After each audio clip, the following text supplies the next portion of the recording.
Hey guys, Jack on Wrist here, back in another video, and in today's video, I want to talk about 3 reasons why you should never buy a vintage watch. On the vintage market, you can find pieces that are unique and special and different from things that you can find today that have a unique history to them, but obviously there are a lot of risks associated with buying a vintage watch. So in today's video, I want to talk about those negative points and the reasons why you should not buy a vintage watch. So reason number 1, in my opinion, to never buy a vintage watch is because of the hidden costs. So what do I mean by that? Well, when you buy a new watch, for example, you can fully expect the watch to be in good working condition and in really good physical condition, and you can really just count on the watch. But when you buy a vintage watch, that is not the case. A lot of times, vintage watches need a service, a new crystal, polishing, new parts, etc., and it's going to cost a lot of money to get that vintage watch up to new standard.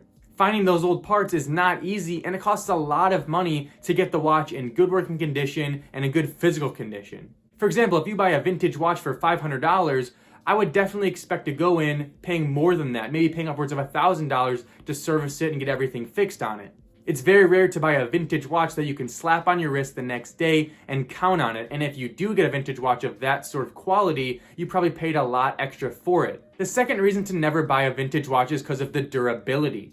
I mean, it's pretty safe to say that modern watches are built better than the older ones. A lot of modern watches will be using new materials that make them more durable and will have higher water resistance ratings. At the end of the day, with these vintage watches, you have to baby them and really take care of them and make sure they don't get scuffed and scratched and dropped. And it's just not really fun to kind of have to always look out for these watches and not be able to treat them like the tools that they really should be. The number 3 reason why you should never buy a vintage watch is because of the sheer amount of unknowns associated with buying a vintage watch. When you buy a vintage watch online, for example, there are a lot of things about the watch you will not know until after you actually receive the watch. There's a lot of information you're not going to know about the watch, and you have to do your diligence and ask those questions. You have to ask about the condition of the watch as a whole and the condition of the movement and parts it may need, etc. Because at the end of the day, you need to figure out for yourself if it's going to be a good buy for you. I guess what I'm trying to say is when you buy a vintage watch, there are just no guarantees. Yes, you can ask your questions, but at the end of the day, you really don't know a whole lot about the watch. But when you buy a new watch, there are a lot more guarantees. You can probably return it if something really goes wrong. There are warranties, and there's a certain standard that the watch is built up to. And again, there are just so many more things that you know about it when you buy a new one.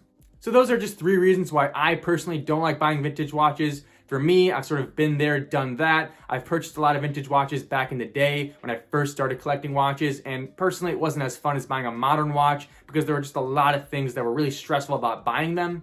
But please let me know what you guys think in the comment section down below. Do you guys like vintage watches? Do you buy vintage watches? What are your collections looking like? Do you have a good ratio of modern to vintage watches? Just anything about vintage watches, let me know in the comment section down below. I love talking with you guys.